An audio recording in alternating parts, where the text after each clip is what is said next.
Bismillahirrahmanirrahim. Assalamu alaikum to everyone. Welcome to online class of Financial Statement Analysis and Valuation. Today we are conducting our 13th lecture and I'm your instructor Sayyida Arujna. Class, in today's lecture we are going to continue the ratio analysis and we are going to discuss about the market test ratios, जिसमें हमने earning per share ratio, price per earning ratio, dividend per share ratio, dividend yield ratio और dividend pay out ratio, ये सारी वो ratios हैं जो हम आज के लेक्चर के अंदर इनको पढ़ेंगे और इनको अंडरस्टैंड करने की कोशिश करेंगे और with the help of an illustration. Market test ratio. सबसे पहले हम ये देखते हैं कि ये मार्केट टेस्ट रेशो क्या रिप्रेजेंट करती हैं, क्या इंडिकेट करती हैं, किस चीज से रिलेटेड होती हैं. तो जो फर्म की एक्सटर्नल एनवायरनमेंट होती है, जब फर्म को फाइनेंसिंग की जरूरत होती है तो फर्म इक्विटी साइड के ऊपर अगर जाती है तो वो शेयर्स को फ्लोट करेगी, शेयर्स इशू करती है मार्केट के अंदर और मार्केट की इंटरेक्शन जो है वो फर्म के साथ with the help of shares जो है वो होती है. अब मार्केट के अंदर उस शेयर की प्राइस अप एंड डाउन जाएगी. मार्केट के अंदर इन्वेस्टर्स हैं जो उस शेयर को परचेज करेंगे और आपकी जो मार्केट जो शेयर की प्राइस है वो अफेक्ट करती है आपके इन्वेस्टर्स को, वो अफेक्ट करती है कंपनी को. आपकी मार्केट शेयर प्राइस नीचे चली जाती है तो कंपनी उसके ऊपर एक्शंस लेती है, उसके ऊपर डिसीजन मेकिंग करती है. अगर मार्केट प्राइस अप चली जाती है तो फिर उसके ऊपर डिसीजन मेकिंग होती है. लाइकवाइज जो आपके इन्वेस्टर्स हैं वो भी आपकी शेयर्स की मार्केट प्राइस को एनालाइज कर रहे हैं. उन्होंने भी इन्वेस्टमेंट डिसीजंस लेने होते हैं, उन्होंने भी देखना होता है कि आपकी कंपनी की मार्केट जो शेयर प्राइस है वो नीचे जा रही है या ऊपर जा रही है. तो इस सारे एनालिसिस को देखने के लिए, डिसीजन मेकिंग करने के लिए हमें मार्केट की टेस्टिंग करनी होती है मार्केट टेस्ट रेशियोज के थ्रू. और इन सब रेशियोज के अंदर जो ज्यादा रिलेशनशिप है इन रेशियोज का वो इन्वेस्टर के साथ है, क्योंकि इन्वेस्टर ने अपनी इन्वेस्टमेंट करनी है, डिसीजन मेकिंग करनी है कि वेदर ही और she should invest in your company और नॉट. तो उस डिसीजन मेकिंग के लिए उसको एनालिसिस करना पड़ेगा आपकी फाइनेंशियल स्टेटमेंट्स का और उन एनालिसिस के थ्रू आपकी कंपनी के अंदर उसने इन्वेस्टमेंट करनी होगी.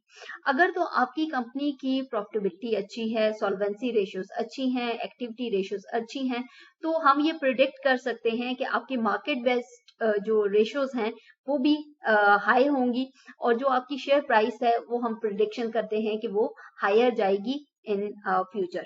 तो जो इन्वेस्टर पॉइंट ऑफ व्यू से देखें तो जब वो आपकी कंपनी की फाइनेंशियल स्टेटमेंट्स का एनालिसिस करता है और आपकी मार्केट टेस्ट रेशियोज की कैलकुलेशंस करता है तो उसको डिसीजन मेकिंग के अंदर आसानी होती है. वो ये एक्सपेक्ट करता है कि कंपनी की फ्यूचर परफॉर्मेंस कैसी होगी, वो ये एक्सपेक्ट करता है based on your past performance कि कंपनी की जो शेयर प्राइसेस हैं, जो इन्वेस्टमेंट जिन शेयर्स के अंदर वो कर रहा है तो वो प्राइसेस हाई जाएंगी, उसको प्रॉफिट होगा, उसकी अर्निंग अच्छी होगी. तो ये वो सारे पॉइंट्स हैं जो कि रिलेट करते हैं आपकी मार्केट रेशियोज के साथ. तो इन मार्केट रेशियोज के अंदर सबसे पहले हम ये देखते हैं अर्निंग पर शेयर. इसको ईपीएस भी कहते हैं इस रेशियो को और ये सिग्निफाई करती है कि कंपनी जो अपने ऑर्डिनरी शेयर होल्डर्स है, कंपनी खुद कितना अर्न कर रही है अपने जो जितने भी शेयर्स उसने इशू किए हैं, जो आउटस्टैंडिंग शेयर्स हैं जो शेयर होल्डर्स के पास हैं, तो कंपनी कितना अर्न कर रही है पर शेयर के ऊपर. जो ऑर्डिनरी शेयर होल्डर्स हैं वो आपकी कंपनी के जो ऑनर्स हैं, like they have the voting rights in your company. तो कंपनी कितना अर्न कर रही है हर शेयर के ऊपर जो उसके आउटस्टैंडिंग शेयर्स हैं. और इसको मेजर करने के लिए हम जो फॉर्मूला यूज करते हैं वो है net income divided by number of ordinary shares. But यहाँ पे इस फॉर्मूला के अंदर आप देख रहे हैं कि मैंने प्रेफर्ड डिविडेंड जो है उसको नेट इनकम में से माइनस कर दिया, क्योंकि कंपनी जो है यहाँ पे जब अर्निंग पर शेयर की कैलकुलेशन होती है तो हम प्रेफरेंस शेयर होल्डर्स या प्रेफर्ड डिविडेंड या जो आपके प्रेफर्ड शेयर्स हैं with holding by the preference shareholders, तो हम उनके लिए हम अर्निंग पर शेयर मेजर नहीं कर रहे होते, हम जो आपके ऑर्डिनरी या कॉमन शेयर होल्डर्स हैं उनके लिए मेजर कर रहे होते हैं. तो इसलिए हम प्रेफरेंस डिविडेंड्स, प्रेफर्ड डिविडेंड्स या प्रेफरेंस शेयर होल्डर्स का जो नंबर होता है उसको इसमें से निकाल देते हैं या इसमें से माइनस कर देते हैं। तो अर्निंग पर शेयर का फॉर्मूला जो हमारे पास होगा वो होगा net income minus preferred dividend, if preferred dividend is available, तो उसमें से माइनस करके, और number of ordinary share holders. अगर फॉर एग्जाम्पल आपको जो total number of share holders हैं वो गिवन किया जाता है, दिया जाता है, और उसमें से फॉर एग्जाम्पल वो 15,000 है, और जो उसके अंदर 15,000 में से 10,000 आपके ऑर्डिनरी शेयर होल्डर्स हैं और 5,000 आपके प्रेफरेंस शेयर होल्डर्स हैं, तो आपने करना ये होगा कि उस 15,000 में से प्रेफरेंस शेयर होल्डर्स को निकाल देना है। तो आपका net income divided by number of ordinary share holders, या आपके जो आउटस्टैंडिंग शेयर्स हैं। तो इस तरह ईपीएस की कैलकुलेशन हो जाएगी, और इसका मतलब ये है कि कंपनी के जो ऑर्डिनरी शेयर होल्डर्स हैं वो हर शेयर के ऊपर कितनी अर्निंग कर रहे हैं, कितना प्रॉफिट कमा रहे हैं। और अर्निंग पर शेयर जो है वो कंपनी की इकोनॉमिक वेल्थ को शो करती है कि कंपनी इकोनॉमिकली वेल्थ मैक्सिमाइजेशन उसकी कितनी है। Second ratio we have is the price earning ratio. Price earning ratio जो है वो रिलेशनशिप है market price of the share and earning per share. Price जो है इस रेशियो के नाम से जो आइडेंटिफाई हम चीजों को कर रहे हैं, price market price of the share, and earning ratio earning per share of the जो कंपनी अर्न कर रही है। तो इन दोनों का कंपैरिजन करेंगे, मार्केट प्राइस का, और जो कंपनी हर शेयर के ऊपर अर्न कर रही है इसका कंपैरिजन करेंगे, तो इसको हम प्राइस अर्निंग रेशियो करते हैं। अब ये रेशियो जो है ये मेजर करती है कि कंपनी जो हर शेयर के ऊपर अर्न कर रही है उसकी मार्केट प्राइस कितने टाइम्स है उस अर्निंग के, कि कंपनी हर शेयर के ऊपर जितनी अर्निंग कर रही है उसकी मार्केट प्राइस जो है वो कितने टाइम्स है उस अर्निंग के। और इसके लिए जो फॉर्मूला हम यूज करते हैं वो है मार्केट प्राइस, क्योंकि प्राइस अर्निंग रेशियो है तो प्राइस मैंने जैसे पहले बताया market price of the share, market price of the share per share divided by earning per share. जो आपने प्रीवियस फॉर्मूला के अंदर हमने अर्निंग पर शेयर को मेजर किया, तो अर्निंग पर शेयर के साथ उसको कंपैरिजन करके हम ये देखेंगे कि प्राइस अर्निंग रेशियो क्या है। फॉर एग्जांपल अगर मैं इन्वेस्टर हूं और मैंने इन्वेस्टमेंट करनी है किसी कंपनी के अंदर, तो सबसे पहले मैं उसकी अर्निंग पर शेयर देखूंगी कि कंपनी खुद कितना अर्न कर रही है शेयर्स के ऊपर, पर शेयर के ऊपर कितना अर्न कर रही है। उसके बाद मैं ये देखूंगी उस कंपनी की मार्केट शेयर की मार्केट प्राइस क्या है, फिर मैं कंपनी के खुद कितना अर्न कर रही है और जो मार्केट प्राइस है वो उस कंपनी की अर्निंग के कितना है, कितने टाइम्स है, तो उसको मेजर करने के लिए मैं प्राइस अर्निंग रेशियो कैलकुलेट करूंगी। थर्ड रेशियो है, पहले हमने अर्निंग पर शेयर की बात की, अब हम डिविडेंड पर शेयर की बात करेंगे, क्योंकि ये वो सारी रेशियोज हैं जो कि एक इन्वेस्टर के इंटरेस्ट से रिलेटेड है, कि इन्वेस्टर इनके अंदर इंटरेस्टेड होता है इन सारी रेशियोज के अंदर, और वो ये सारी रेशियोज को उसने एनालाइज करना होता है before decision making for investment in your company. और इन्वेस्टमेंट किस फॉर्म के अंदर होगी, ऑब्वियसली आपके शेयर्स को परचेज करेगा। तो dividend, the third ratio we have is the dividend per share, इसको हम डीपीएस भी कहते हैं, और इसको हम कैलकुलेट इस तरह करते हैं कि जो कंपनी टोटल डिविडेंड डिक्लेयर करती है उसके साथ number of ordinary shares. Earning per share में हमने नेट इनकम के साथ किया था, तो यहाँ पे हम टोटल डिविडेंड जो डिक्लेयर करेगी उसके साथ करेंगे। अब यहाँ पे नेट इनकम के साथ क्यों नहीं कर रहे, नेट इनकम के साथ इसलिए नहीं कर रहे कि जो आपकी नेट इनकम है वो सारी की सारी आपके डिविडेंड के अंदर डिस्ट्रीब्यूट नहीं हो जाती है। आपकी जो नेट इनकम होती है या जो कंपनी नेट प्रॉफिट अर्न करती है उसका स्प्लिट होता है, या तो वो रिटेन अर्निंग रिटेन हो जाती है और या वो डिविडेंड के अंदर, तो उसका सर्टेन प्रोपोर्शन होता है कि आपका कितने परसेंट ऑफ डिविडेंड के अंदर है या कितने परसेंट ऑफ रिटेन अर्निंग। तो जो जितने परसेंट डिविडेंड डिक्लेयर होगा उसके अकॉर्डिंग ही हम देख सकते हैं ना कि आपके नंबर ऑफ ऑर्डिनरी शेयर्स के ऊपर पर शेयर के ऊपर आपको कितना डिविडेंड मिलेगा। तो इसलिए हम इसका कंपैरिजन जो है वो टोटल डिविडेंड डिक्लेयर्ड, कि जो आपकी नेट इनकम का स्प्लिट हो गया कि इतने, लेट्स से आपका 60% आपने रिटेन अर्निंग रखनी है और 40% आपने डिविडेंड पे करना है, जो जितनी भी आपकी नेट इनकम है। तो उस नेट इनकम का 40% हम निकाल के वो डिविडेंड डिक्लेयर हो गया, 40% वाली जो अमाउंट होगी उसके साथ हम नंबर ऑफ कितने आउटस्टैंडिंग शेयर्स हैं उसके साथ, नंबर ऑफ शेयर्स के साथ, आउटस्टैंडिंग शेयर्स के साथ या ऑर्डिनरी शेयर्स के साथ हम इसको कंपेयर करेंगे और इसको डिवाइड करेंगे, तो हमें ये पता चल जाएगा कि आपका जो टोटल अमाउंट ऑफ डिविडेंड है जो डिक्लेयर हुआ है, वो जब टोटल नंबर ऑफ शेयर्स के ऊपर, तो आपको पर शेयर डिविडेंड की वैल्यू मिल जाएगी। और किसी भी इन्वेस्टर के लिए ये इंपॉर्टेंट वैल्यू होती है, क्योंकि उसने ये देखना होता है कि कंपनी एक तो अर्न कितना कर रही है, फिर उसने देखना है कंपनी उस अर्निंग में से कितना आपको पे कर रही है एज अ डिविडेंड, क्योंकि इन्वेस्टर्स को भी आपने बाइंड करके रखना होता है, अपने शेयर होल्डर्स को बाइंड करके रखना होता है।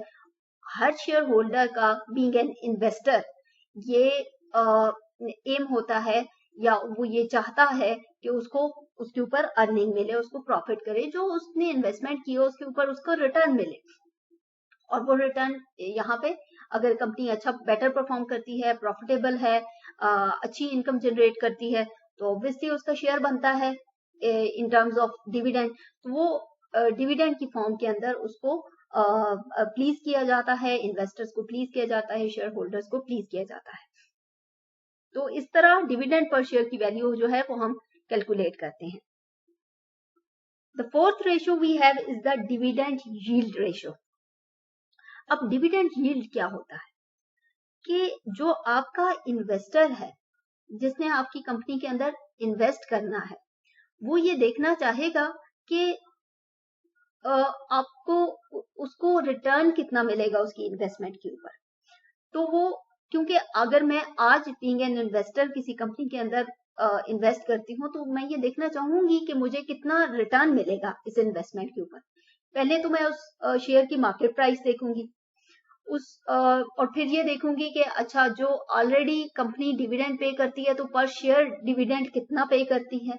तो मार्केट प्राइस का हम कंपैरिजन करेंगे डिविडेंड पर शेयर के साथ, ताकि मुझे ये पता चले कि अगर मैं इस मार्केट प्राइस, क्योंकि ऑब्वियसली अगर मैं परचेज करूंगी वो शेयर, तो मैं उस मार्केट प्राइस की बेस के ऊपर ही कर सकती हूँ। लेट्स से अगर वो 40 रुपीज का पर शेयर है, तो मैं उस 40 रुपीज के अकॉर्डिंगली इन्वेस्टमेंट करूंगी। और मैं ये भी देखना चाहूंगी कि इसके ऊपर कंपनी कितना रिटर्न पे करती है। हर 40 रुपीज के शेयर के ऊपर कंपनी कितना डिविडेंड पे कर रही है, ताकि मुझे अंदाजा हो कि मेरा रिटर्न कितना होगा डिविडेंड यील्ड की फॉर्म के अंदर। तो उसको परसेंटेज को देखने के लिए हम रिलेशनशिप क्रिएट करते हैं डिविडेंड पर शेयर का और जो market price of the share है, और ये रिफ्लेक्ट करता है कि इन्वेस्टर जो है वो अपनी इन्वेस्टमेंट के ऊपर कितना रिसीव करेगा, उसने कितने शेयर्स परचेज किए, और जो market value of the share थी उसकी बेस के ऊपर वो शेयर परचेज करेगा, और उसको करंट मार्केट प्राइस के ऊपर उसको कितना रिटर्न मिलेगा इस इन्वेस्टमेंट के अंदर से। तो उसको देखने के लिए डिविडेंड यील्ड रेशियो को हम कैलकुलेट करते हैं dividend per share divided bye market price पर शेयर, और इसको 100 के साथ मल्टीप्लाई करते हैं, ताकि हमें अंडरस्टैंडिंग में बेहतर हो जाता है परसेंटेज के अंदर जब आंसर आता है। तो नेक्स्ट रेशियो है हमारे पास dividend pay out ratio. Dividend pay out ratio relationship होता है डिविडेंड पर शेयर का और अर्निंग पर शेयर का, कि जो हमने प्रीवियसली कैलकुलेशंस की हैं अर्निंग पर शेयर की, और जो हमने कैलकुलेशंस की हैं डिविडेंड पर शेयर की, तो उन दोनों को हम यहाँ पे रिलेट करते हैं। और इसका मतलब ये होता है कि ये देखा जा सके कि कंपनी हर शेयर के ऊपर खुद कितना अर्न कर रही है, और खुद उस अर्निंग में से आपको एज एन जो आपके इन्वेस्टर्स हैं उनको कितना दे रही है as a form of dividend. तो इसको कंपेयर करने के लिए हमें डिविडेंड पे आउट रेशियो होती है, जहां पे dividend per share divided by earning per share हम कैलकुलेशंस करते हैं। और ये जो कैलकुलेशन है ये हमें ये इंफॉर्मेशन देती है जो टोटल इनकम है कंपनी की, वो उसमें से कितना परसेंटेज अपनी इन्वेस्टर्स को देती है, शेयर होल्डर्स को देती है, और कितना परसेंटेज रिटेन रखती है। अगर तो आपकी इस डिविडेंड पे आउट रेशियो की वैल्यू जो है वो हाई आती है, इट मींस कि कंपनी जो है वो बहुत ही लिबरल है डिविडेंड पे करने में, और उसकी डिविडेंड पे आउट पॉलिसी जो है वो बहुत ही लिबरल है, वो अपने इन्वेस्टर्स को खुश रखते हैं, उनको प्लीज करते हैं विद डिविडेंड्स। और अगर तो आपकी ये रेशियो की वैल्यू लो आती है, इट मींस कि कंपनी जो है वेरी कंजर्वेटिव है, और वो डिविडेंड पे आउट डिविडेंड कम पे करती है और कंपनी जो है वो री इन्वेस्टमेंट की तरफ है या रिटेन अर्निंग्स को री इन्वेस्ट करती है कंपनी के अंदर और डिविडेंड पे नहीं करती, तो वो इट शोज के कंपनी की कंजर्वेटिव पॉलिसी है regarding the dividend pay outs. तो ये सारी इंफॉर्मेशन जो है वो हमें इस रेशियो के थ्रू मिलती है। तो एक इन्वेस्टर जो है वो ये सारी रेशियोज, चाहे वो अर्निंग पर शेयर हो, प्राइस अर्निंग रेशियो हो, डिविडेंड पर शेयर हो, डिविडेंड यील्ड हो, डिविडेंड पे आउट हो, ये सारी इंफॉर्मेशन उसको गैदर करनी होती है बिफोर टेकिंग इन्वेस्टमेंट डिसीजंस। तो इसलिए वो ये सारी रेशियोज को कैलकुलेट करता है और ये सारी मार्केट बेस्ड रेशियोज हैं। तो इसलिए जो भी इन्वेस्टर्स जो मार्केट के अंदर है, जो इंटरेस्टेड हैं किसी कंपनी के शेयर परचेजिंग के अंदर, तो वो इन सब रेशियोज की कैलकुलेशंस करेंगे। यहाँ पे हमारे पास है एक इलस्ट्रेशन और इस इलस्ट्रेशन के अकॉर्डिंगली हम ये देखेंगे कि ये जो 5 रेशियोज हमने की हैं, पढ़ी हैं, तो इस इलस्ट्रेशंस के अकॉर्डिंगली इनको सॉल्व करने की कोशिश करते हैं। The following information is taken from ABC limited on 31st December 2020. Company has ordinary share capital of rupees 2 lakh. They are paying premium on ordinary shares 60,000. The retained earnings are 2 lakh 5,000. Firm total net income is 1 lakh 25,000 and company declared dividend of rupees 60,000 for its shareholders. Current market price per share is 21 rupees and you are required to find these 5 ratios. अब इन ratios को एक एक करके हम देखते हैं कि हम इनको किस तरह सॉल्व आउट करेंगे। अर्निंग पर शेयर है हमारे पास net income minus preferred dividends over number of ordinary shares. अब इस इलस्ट्रेशन के अंदर हमारे पास जो नेट अर्निंग है, जो नेट इनकम है, वो है 1,25,000 रुपीज और जो नंबर ऑफ ऑर्डिनरी शेयर्स है वो हमें गिवन नहीं है, हमें ऑर्डिनरी शेयर कैपिटल गिवन है और साथ में उसकी पार वैल्यू गिवन है। जो आपका शेयर कैपिटल होता है, ऑब्वियसली आप जब उसको इशू करते हैं तो पार वैल्यू के ऊपर इशू करते हैं, तो पार वैल्यू के अकॉर्डिंगली हम इसमें से नंबर ऑफ ऑर्डिनरी शेयर्स जो हैं वो कैलकुलेट करेंगे पहले और फिर हम इसको जो अर्निंग पर शेयर का फॉर्मूला है उसके अंदर एंटर करेंगे। तो यहाँ पे हमारे पास नेट इनकम अवेलेबल है और हमारे पास जो नंबर ऑफ ऑर्डिनरी शेयर्स हैं वो हमने कैलकुलेट करने हैं। टोटल ऑर्डिनरी शेयर कैपिटल जो कि 2 लाख था और पार वैल्यू उसकी पर शेयर जो थी वो 10 रुपीज थी, तो 20,000 जो नंबर ऑफ ऑर्डिनरी शेयर्स हैं वो हमारे पास आंसर आएगा। तो हम इस फॉर्मूला के अंदर 1,20,000 और प्रेफरेंस डिविडेंड कोई गिवन नहीं है, तो इट मींस वहां पे उसकी वैल्यू 0 और डिवाइडेड बाय 20,000, तो हमारे पास जो आंसर है वो है 6.25 रुपीज पर शेयर। तो ये है हमारा अर्निंग पर शेयर कि कंपनी जो है, जो आपके ऑर्डिनरी शेयर होल्डर्स हैं, वो 6.25 रुपीज जो है वो अर्न कर रहे हैं हर शेयर के ऊपर। सेकेंड रेशियो हमारे पास है अर्निंग प्राइस अर्निंग रेशियो, जिसमें हमने मार्केट प्राइस पर शेयर को अर्निंग पर शेयर के साथ जो है वो उसका कंपैरिजन करते हैं। हम ये देखना चाह रहे हैं कि जो कंपनी की अर्निंग है वो उसकी मार्केट प्राइस के जो मार्केट प्राइस है वो कंपनी की अर्निंग के कितने टाइम्स है। तो यहाँ पे current market price of the share जो है वो 21 रुपीज है, तो इस वैल्यू को हम यहाँ पे एंटर करेंगे। 21 जो मार्केट प्राइस पर शेयर है और जो अर्निंग पर शेयर की वैल्यू हमारे पास 6.25 रुपीज आई थी, उसको उसके साथ हमने डिवाइड किया, तो the answer is 3.36 times.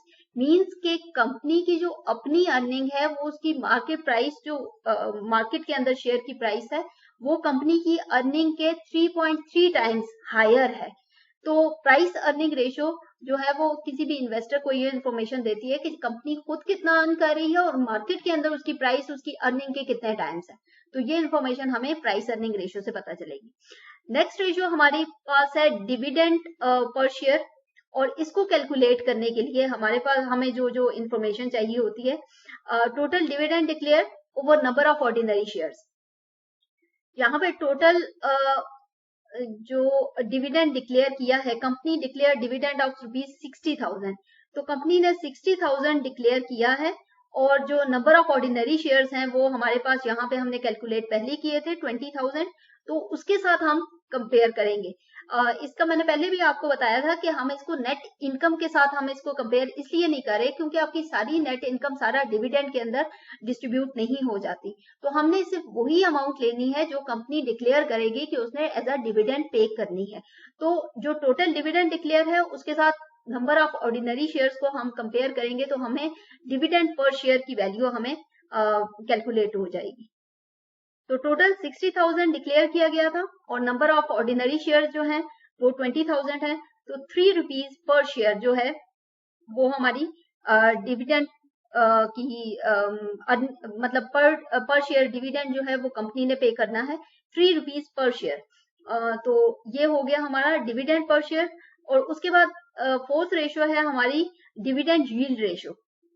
Dividend yield ratio के अंदर एक इन्वेस्टर ये देखता है कि कंपनी जो है वो पर शेयर डिविडेंड कितना पे कर रही है प्लस जो मार्केट के अंदर शेयर की प्राइस है वो कितनी है, ताकि उसको ये आइडिया हो कि क्योंकि उसने इन्वेस्टमेंट मार्केट प्राइस के अकॉर्डिंगली ही करनी है शेयर्स के अंदर, तो उसको जो वो इन्वेस्टमेंट करेगा तो उसके ऊपर उसको कितना रिटर्न मिलेगा। तो उसको कैलकुलेट करने के लिए डिविडेंड यील्ड रेशो को वो कैलकुलेट करेगा। और यहाँ पे जो इन्फॉर्मेशन हमें ऑलरेडी गिवन है उसके अकॉर्डिंगली हम देखें तो 3 रुपीज पर शेयर डिविडेंड जो है वो पे किया गया और जो 21 है वो है market price of the share. ये वैल्यू हमें क्वेश्चन के अंदर गिवन थी रजिस्ट्रेशन के अंदर 21 रुपीज। तो इसको जब हमने कैलकुलेट किया तो 14.28% जो है वो हमारा आंसर आया। और इसको हम 100 के साथ मल्टीप्लाई करते हैं ताकि हमें इसका जो रिजल्ट होगा तो वो उसकी अंडरस्टैंडिंग इजी हो कि जब कोई इन्वेस्टर इन्वेस्ट करेगा तो इस इन्वेस्टर को जो रिटर्न मिलेगा उसकी इन्वेस्टमेंट के ऊपर वो होगा 14.28% के हवाले के अकॉर्डिंगली। उसके बाद जो फाइनल रेशो हम कैलकुलेट करेंगे वो है डिविडेंड पे आउट रेशो, और जिसके लिए हमें डिविडेंड पर शेयर चाहिए होगी और अर्निंग पर शेयर चाहिए होगी। यहाँ पे इन्वेस्टर ये देखना चाह रहा है कि कंपनी की जो डिविडेंड पॉलिसी है वो कैसी है, वो लिबरल है, कंजर्वेटिव है। तो उस चीज को देखने के लिए वो कैलकुलेशंस करेगा डिविडेंड पे आउट रेशो की। और डिविडेंड पर शेयर कंपनी पे कर रही है 3 रुपीज पर शेयर, और जो अर्निंग पर शेयर है वो है कंपनी की 6.25%। मींस कि कंपनी खुद कितना अर्न कर रही है और कंपनी अपने शेयर होल्डर्स को कितना पे कर रही है इन फॉर्म ऑफ डिविडेंड। तो उस चीज को देखने के लिए हम इस कंपैरिजन करते हैं डीपीएस का और ईपीएस का।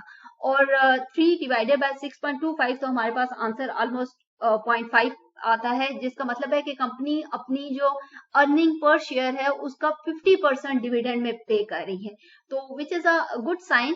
बट जितना आपकी ये वैल्यू हाई होगी, अच्छी होगी, तो इट मीन्स के कंपनी उतनी लिबरल है अपनी पेमेंट डिविडेंड पे करने में।